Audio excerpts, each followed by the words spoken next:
Hello and welcome to another episode of Jesse in the Workshop. Okay, today I'm going to be showing you how to make this style of Yosegi. So this is the pattern I use for the Jack-in-the-Box puzzles, and it's a pretty simple pattern, but to make it all seamless like this one is a little bit tricky, so I'll show you all the steps involved. So I've actually got to be making some more of it, so that's what I'm going to be doing. So actually today I've got to make some more of it for my Jack-in-the-Box puzzle, so I'm going to be showing you exactly what I do to get my results. So once you see how I do it, hopefully you can figure out your own patterns and continue on to make different styles of Yosegi, because there's so many possibilities. I'm just showing you one, but hopefully you'll be able to learn something out of this, and let's get right to it.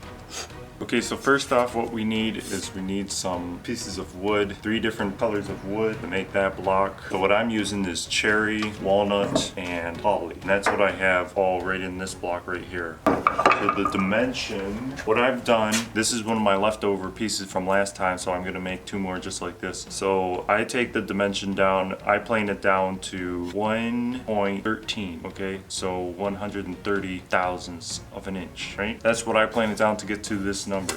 Obviously you want to use my special planing technique when you do that so that you don't eat your lumber, but anyways, I'll just go through all the steps. First thing we want to do is we want to join this flat on the jointer, then we want to rip it off on the table saw, then we'll go over to the planer and plane it down to our dimension, then we'll start cutting our segments for all these little pieces that make up the actual Yosegi block. Let's go. Okay, so first off you want 3 pieces of identical same shape and size. What I do is you're gonna want about 15 inches in length by 5 inches wide, which is what this piece is right here. So obviously this walnut piece is exactly that same size, but this holly piece we're just gonna have to cut. So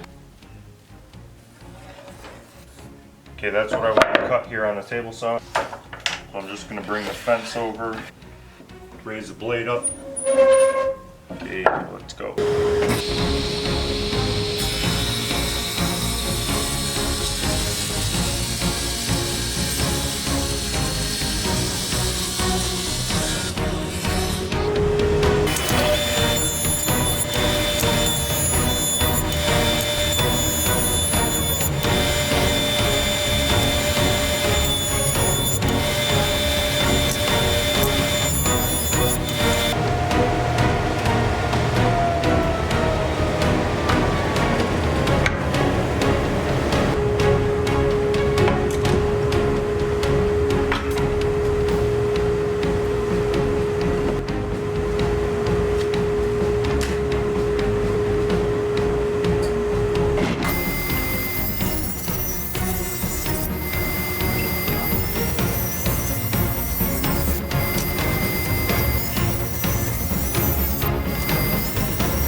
Okay, so now we were able to get 3 pieces here. This one's already planed to the right dimension, and so I just cut off this one and this one. Now the important thing is obviously to make sure that this piece stays right up tight against the fence, because you don't ever want it to come away from the fence into the blade. Obviously that will adjust the thickness of your piece, but also you just kind of got to get a feel for it, and eventually you'll get it. The other thing, I could use the Wixie. What you want to do is you want to take your final dimension, okay, which is 130, and you want to add on about 30 to 40 thousandths right here, that you're making an extra thickness of 30 to 40 thousandths, because you're going to plane that off on the planer. Because right now we have this edge here which is not plane, it's not perfectly flat because we just ripped it on the table saw, so we're going to plane that off, and then it's going to come down to the final dimension here.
Okay, so now I'm cutting pretty consistent pieces here. And the real way you want to check for this consistency is you're going to want to look at the width of this piece right up here. So if you take this piece here, you want to make sure that it's consistent all the way across. You want this distance across here to match your piece exactly so there's no gaps, okay? So this goes, so you need to make sure that this is exactly that thickness right there. And I just dialed this in perfect now, so it's perfect at that end and it's perfect at that end. So I'm cutting consistent. Now usually what's gonna happen when you try cutting this the first time is this piece is gonna be tilted slightly like that, or tilted slightly like this. So if you look at one of the first ones I cut, this guy here, if you look right here, it's the right dimension, but at this end, it's not a good dimension because it's much wider at one end than at the other end. So that's where you have to just dial it in, just scribe a line across here, tap it down. You have to adjust the fence here so that you're cutting perfectly square to this side here. The blade is cutting perfectly perpendicular to this side here in order to get these pieces really dialed in, super precise. Okay, so you want to take it. It only took me a couple, but then I nailed it right on the head. So just make sure that the width of the middle here is exactly equal to the width of this piece here. All right, and then you can go ahead and cut all of these, and you can go ahead and cut the holly or whatever wood it is you happen to be using. And then this piece here is just going to be easy. You're just going to cut that vertically like this, no angle on the blade here. So let's look at this setup here. So all I did was I just screwed a fence here. I just put one screw here, one screw there, so that it was easy for me to adjust the angle here, because right now this is a perfect angle because it's making perfectly precise pieces here. So I just put this up against here. I have a stop block here. I don't hammer it against the stop block. I just push it up soft, and then I hold it down really tight as I push the saw through. I only have the blade up about as high as I need it here, which is only about that high. I'm just gonna go through. Now, I was a little bit nervous about if this would get caught in the blade once I'm through the cut, but mostly it just pushes over. I don't really worry about that coming and flying back at me because it's such a small piece, and it seems to not be flying anywhere, so that's good. So let's go ahead and cut all of these. Just make sure you have this nice and pressed down against here. Your pieces could start bowing on you slightly, so make sure that you're cutting them nice and flat on the table here. Also, I made sure to get any slop out of these rails so that there's no play. Well, okay, just a teeny bit of play in my sled, but not very much at all. All right.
So now if you let that sit for a day and you come back, it should be all glued up nice, and then you can finally take it apart, take those clamps off, but you want to make sure that it sits for at least 20 hours so the glue really sets up good. So I went ahead and I made these into 1/16 inch slices on the table saw so I can use this for double bevel marquetry. The other thing you could do is you could put it in a longer block and then plane it off with a hand plane like the traditional Japanese do. There you go. So I'm really happy that this piece came out without any kind of seams. Get real close, you can see that it's very seamless, which is what I wanted. So the key to that is to have the untapered pieces. So probably won't get it the first time or the second time or the third time or the fourth time, but eventually you will get it. So that's the important thing.